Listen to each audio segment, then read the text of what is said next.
आज़ादी कार्यक्रम में आपका स्वागत है। देश में आज़ादी को लेकर एक अजीब सा माहौल बन गया है और जब से फिल्म अभिनेत्री कंगना रनावत ने 2014 में आज़ादी मिलने की बात कही है और आज़ादी को भीख में मिली हुई आज़ादी बोला है, और इस माहौल में और कंगना रनावत के इस बयान पर यदि सत्ता में बैठे हुए नेता, सत्ता में बैठे हुए लोग चुप्पी साध लें तो चर्चा और भी जरूरी हो जाती है। देश को आज़ाद कराने में और आज़ादी मिलने में कितनी कुर्बानियां हुई, कितना बलिदान हुआ और क्या कीमत हमें चुकानी पड़ी, और वो कौन लोग थे जिन्होंने आज़ादी के लिए सब कुछ अपना निछावर कर दिया। इन सब बातों को लेकर हमने ये आज़ादी कार्यक्रम बनाया है और आज भारत छोड़ो आंदोलन में समाजवाद के प्रणेता डॉक्टर राम मनोहर लोहिया की क्या भूमिका रही, इस बारे में आपको बताएंगे।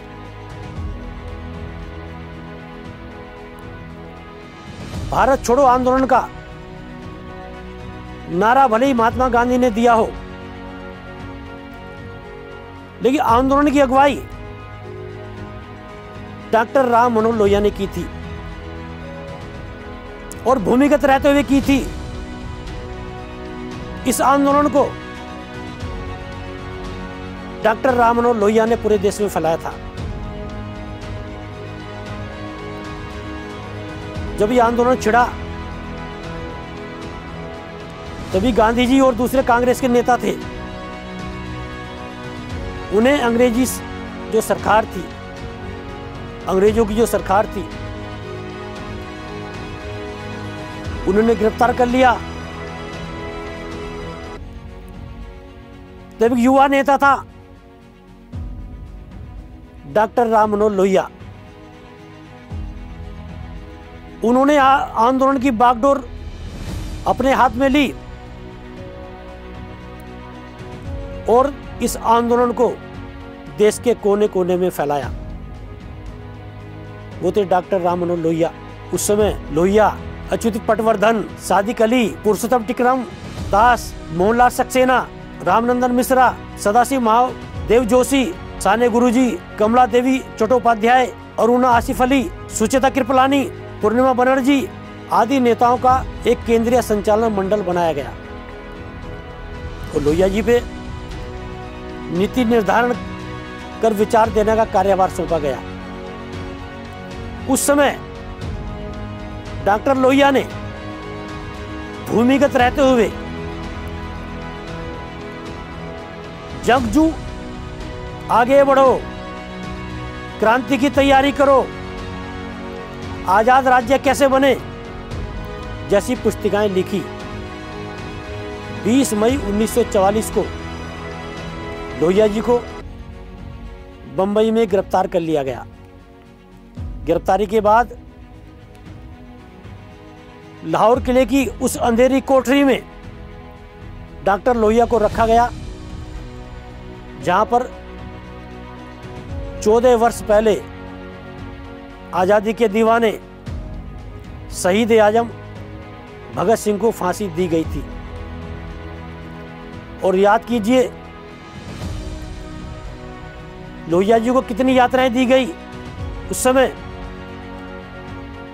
15 दिन तक उन्हें सोने नहीं दिया जाता था, किसी से मिलने नहीं दिया गया,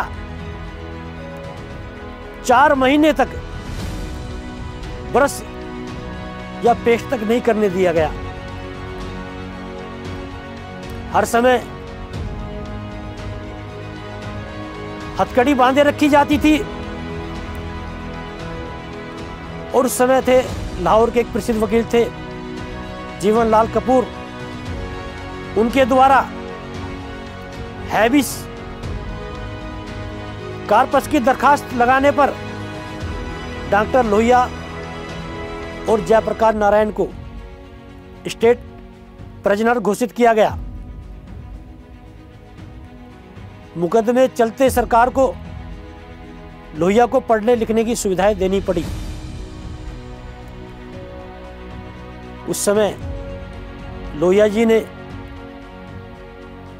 पहला पत्र ब्रिटिश लेबर पार्टी के अध्यक्ष प्रोफेसर हैरोल्ड जे लास्की को लिखा और उसमें पूरे देश की जो स्थिति थी भारत की, उसका ब्यौरा दिया उन्हें।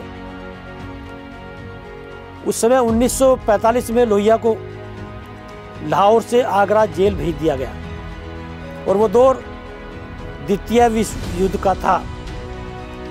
द्वितीय विश्व समाप्त होने के बाद में गांधी जी और जो कांग्रेस के दूसरे नेता थे उन्हें छोड़ दिया गया, लेकिन डॉक्टर लोहिया से अंग्रेज सरकार इतनी घबराई हुई थी कि लोहिया और जयप्रकाश नारायण जी उन्हें जेल में ही रखा गया। उस समय अंग्रेजों और कांग्रेस के बीच एक समझौते की बातचीत शुरू हुई। इंग्लैंड में लेबर पार्टी की सरकार बनी। उस सरकार ने एक प्रतिनिधिमंडल भेजा भारत में, जो डॉक्टर लोहिया से आगरा जेल में आके मिला। एक संयोग था, उसी समय लोहिया जी के पिताजी का निधन हो गया और अंग्रेज सरकार उस समय पिताजी के अंतिम संस्कार करने के लिए लोहिया को जेल से छोड़ना चाहती थी पैरोल पर, लेकिन उस समाजवादी प्रौढ़ा ने, उस स्वतंत्रता सेनानी ने अंग्रेजों की कोई भी सहानुभूति लेने से मना कर दिया। और डॉक्टर लोहिया ने इस समय बोला था कि जिन अंग्रेजों के खिलाफ मैं खड़ा हुआ हूं और जिन अंग्रेजों को खदेड़ने की मेरी प्रतिबद्धता है, उन अंग्रेजों की कोई सहानुभूति मुझे नहीं चाहिए। वो थी आजादी की लड़ाई, वो था आजादी का संघर्ष और वो था देश के प्रति समर्पण। आज हम इस कार्यक्रम को यहीं विराम देते हैं और अगले कार्यक्रम में एक नए आगाज के साथ आपसे मिलेंगे। नमस्कार।